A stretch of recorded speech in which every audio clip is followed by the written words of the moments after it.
gis nga tubaab bi ni ñu ëppee xel ñoom Macky Sall ñi sax du jàmm man nag ëpp ñu ma xel ma wax leen ko léegi tubaab bi dañuy ñëw ne la dama lay lebal surtout nag jamono ju bu ñu nee am nga pétrole am nga zircon am nga or ñu ne dama lay lebal boru Sénégal fi mu toll nii mara d'Italie mais suñ doon dañ lay lebal rek bàyyi la tubaab yi xam nañ ni suñ la joxee xaalis nga def ko ci sa mbay baaxul ci ñoom parce que da lay jox indépendance suñ la joxee xaalis nga def ko ci sa napp wala ci sa càmm wala sa éducation pour say doom ëllëg am seen niveau wala ñu raw leen loolu baaxul ci yow mais suñ la joxee xaalis dañu naan xam nga loo ciy def stade nga ciy tabax train nga ciy tabax samay entreprise nga koy jox parce que amoo entreprise bu ko mën a def soo tabaxee sa stade ba pare tëj ko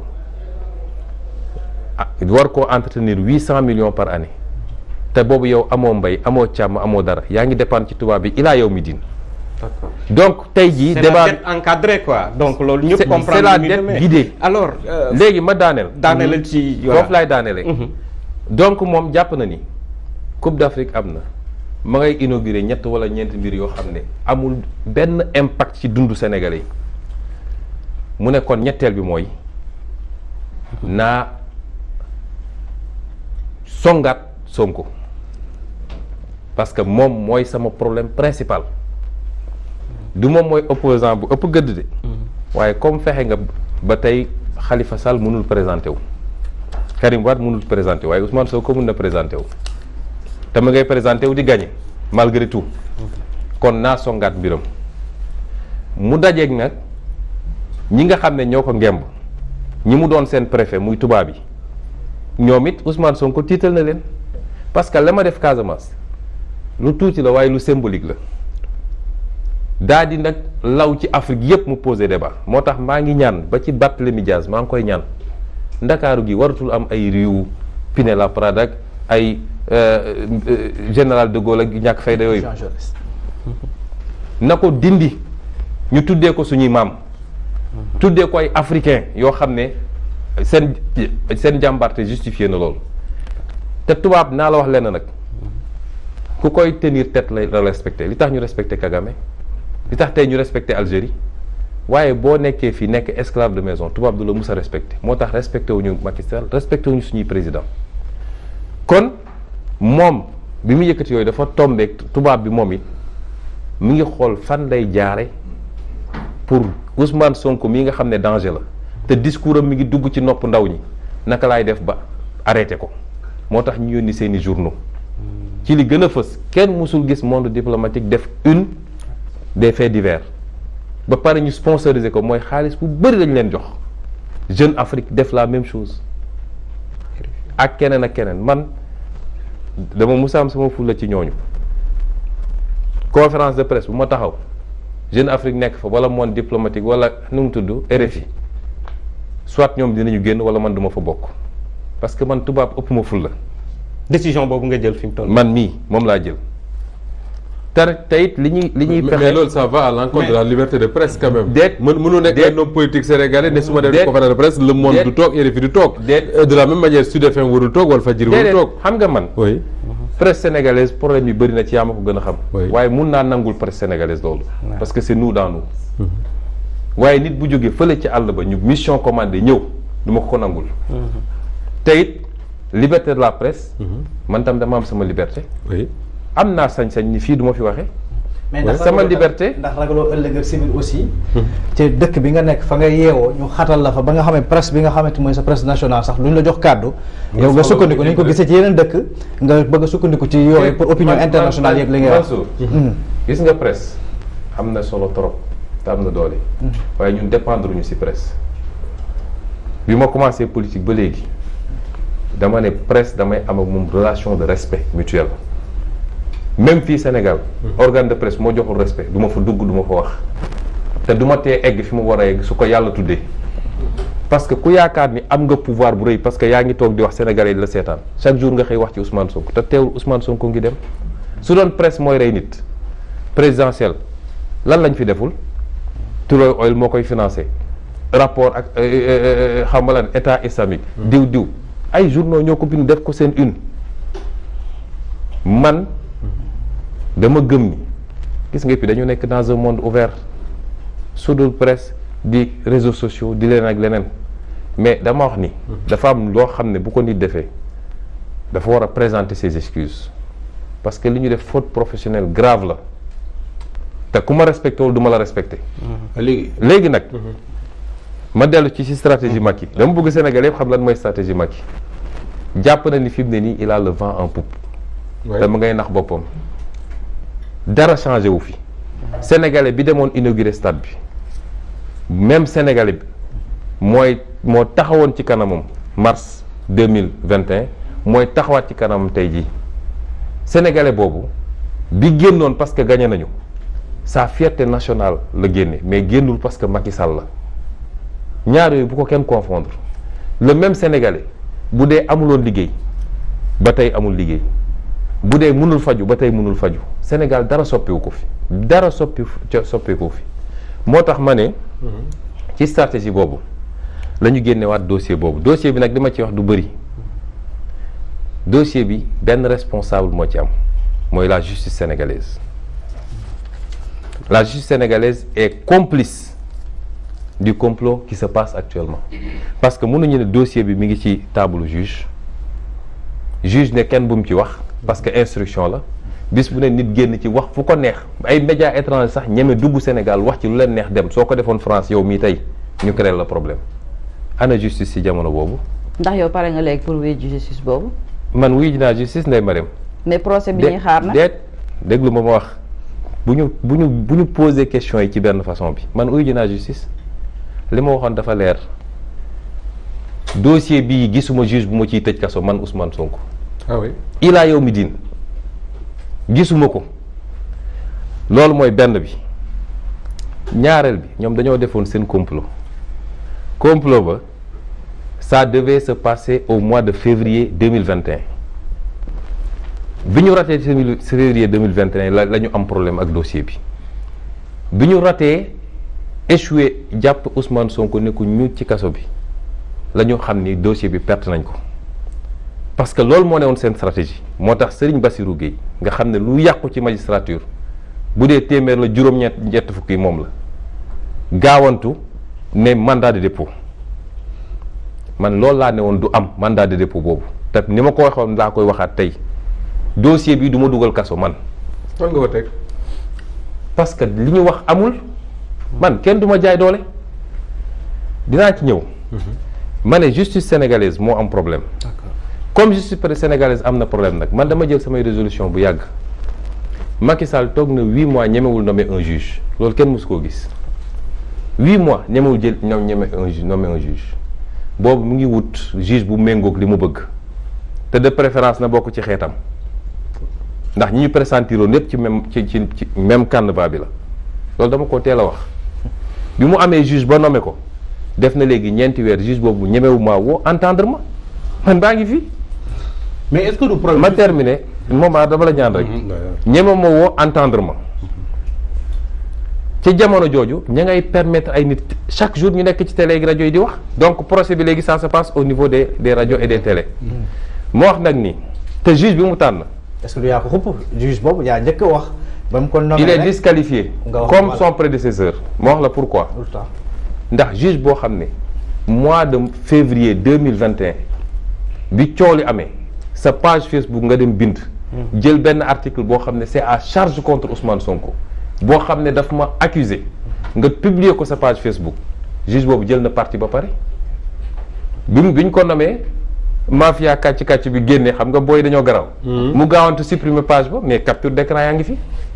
kon kooku mënatul nekk un juge neutre pour juger mais ma wax nii dama jël des résolutions ñaari weer a ngi nii demuma signé te du ma signé ti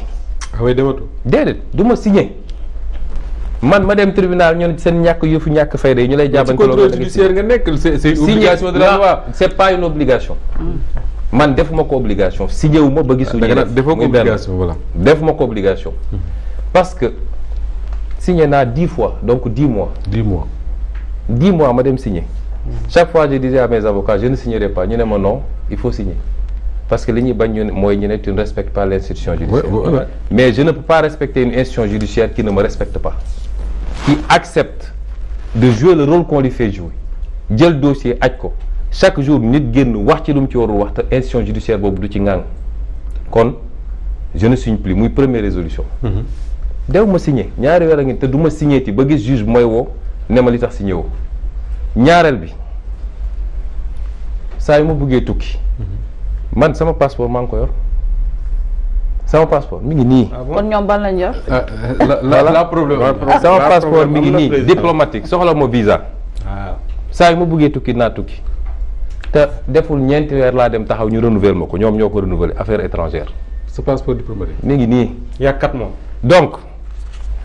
man duma koo xam ne damaa bëgg tukki ñëpp xam nañ ko ci man mun naa toog 5 ans du ma tukki parce que j'aime pas les avions. mais est-ce que j'aime déggoo pas les nga ci aéroports. ak jigéen ñi nga xam ne barke de moom yaa lañ doon def conférence de presse di wax ne jot nañu delloo la sa passeport. non damay expliquer su dee juridiquement sama passeport ordinaire téye nañ ko foofu ñoom peut-être loolu la ñuy wax su dee juridiquement tant que ñi ngi def contrôle judiciaire waruma tukki. oui mais dama jàpp ni li ñuy def ñoom li ñuy doxal du yoon moo tax tey su ma amoon lu may liggéey muy ci liggéey bi ma war a liggéey en tant que maire en tant que député en tant que président de parti wala loo xam ne samay mbiru bopp la dinaa jënd sama billet dem aéroport ba xam lu ñuy def parce que Macky Sall langage boobu la xam. te bu boobaa yaay tooñ. oui est-ce que dama ne dama ne dóoree parce que tey Ousmane Sonko soo demee aéroport tey bëgg a tukki alors que ci contrôle judiciaire nga nekk boo àggee ñu mën a tala yóbbu prison. loolu lay xaar. ah kon baax nañ ma yóbbu prison. parce que maa dem xam nga. mën naa su ma amoon pexe sax damay génn par d'autres voies dellu si xool ndax dinañ ma mënute. loolu am na ko fi defoon avant. waaw kon dama la bëgg a wax ni gis nga am réew ñaar ñi ma mun a am ñu ne yoon la ñëpp respecté yoon ñun ñëpp ñu ànd tëbandoo benn tànk waaye bu amee ñu koy respecté ak ñu ko dul respecté réew moom du dox moo wax donc ni bis bu ma nammee tukki dinaa jënd sama billet dem dellu si ci réew mi su ñu nag aéroport lañ ma téye ne ma doo génn ma dellu si toog d'accord ma daaneel seen nag mais c'est important question bi mu posé ma wax tam nag ni dossier bi li ma ci waxoon Samba Sall laa koy waxaat comme secret judiciaire amatul ku lu neex waay wax Samba Sall bi ñu dajee bureau suñu ñeenti bët dama ko ne monsieur Samba Sall je suis victime d'un complot boo xam ne Macky Sall ci boppam moo nekk ci bopp bi ànd ceeg Antoine Diome ak soxnaam ànd ci ak Serigne Bassirou Gueye ànd ci ak Mamour Diallo te li may wax yépp am naa ci firnde bindal mu ne ah non lii du ma ko bind ma ne ko di nga ko bind du ma ko bind ma ne ko di nga ko bind samay avocat jóg ne ko c'est son droit ñu xëccoo 10 minutes mu xam ne du ma bouger mu ne greffier bi bindal ma ne ko de jeexagul des na beneen mu ne ma ne ko je ne vous reconnais pas comme mon juge yow parce que vous êtes un juge faible malléable à la merci de tout ce que je viens de citer te li ko wane mooy dossier 94 milliards yi nga xam ne man maa ko dénoncé tu l'as classé sans suite te jamono jooju OFNAC def na un rapport de plus de 50 pages ne Sonko a raison sur toute la ligne on n'a qu'à poursuivre ces gens-là kon yow matoo pour mën a instruire dossier bi mu ne dafa jóg taxaw ne bii moom du ma ko bind ma ne ko di nga ko bind 20 minutes ñuy xëccoo moo xam ne du ma bàyyi mu ne waa ji bindal loolu moo nekk ci dossier bi tey d'accord te man loolu mooy li may wax foofu laa ci yem la ca des ñoo créé seen dossier nañ ko gérer parce que nag dossier bi am ñi ci nekk ñëpp ci complot ba ci général Moussa Fall mi ne ci complot bi laajal enquête interne bi am gendarmerie bu ñu egg ci procès moom lu mu ci def général Moussa Fall ci boppam moo jiite complot bi wala loxo mi ngi ci biir xam nga man li may wax dama koo ragalul su dee Macky Sall laa ragalul dudd ay nit keneen ak keneen moo tax ñu gaawantu jëlee fa tin promouvoir ko moom ba pare dem ut ay ngàndaay ne ko su affaire yëngatoo xeexal waaye ñoom mënuñu dara contre le peuple man gis nga dossier bi dama la ci raconter benn anecdote bi coow amee dafa am ku ñëw gis ma ne ma woy léegi sa combat dafa jël dimension internationale te yow gannaaw nga manqué il faut nga am réew moo adossé wu te nag jàpp naa ni Russie doole gi mu am te gars yi moom la ñu ragal et cetera ma ne ko sëñ bi ma ne ko du ma adossé wu ci benn réew man xaw ma benn président de la république xaw ma benn multinational gis nga gannaaw yàlla mi ma gëm peuple Sénégal bii laa dénk sama bopp su peuple bi nee waaw waaw la su nee déet déet la du ma dem ci kenn te peuple boobu moo ne woon déet te peuple boobu tey la gën a mën a taxaw ne déet li ci des nag dossier bi ma delloo wax ko gisuma ci àdduna ku ci mun a condamner Ousmane Sonko lu toll ni tarfatayeen ñaari moo mun a am non-lieu classement sans suite te buñ ci def nag fa la dossier boobu di commencer ndax ñi ci bokk ñëpp dinaa leen topp ñoom ñëpp ils pourriront en prison ne serait-ce qu'à la mémoire des 14 personnes yi nga xam ne seen complot bu ñàkk fayda bi rey na leen et ne serait-ce que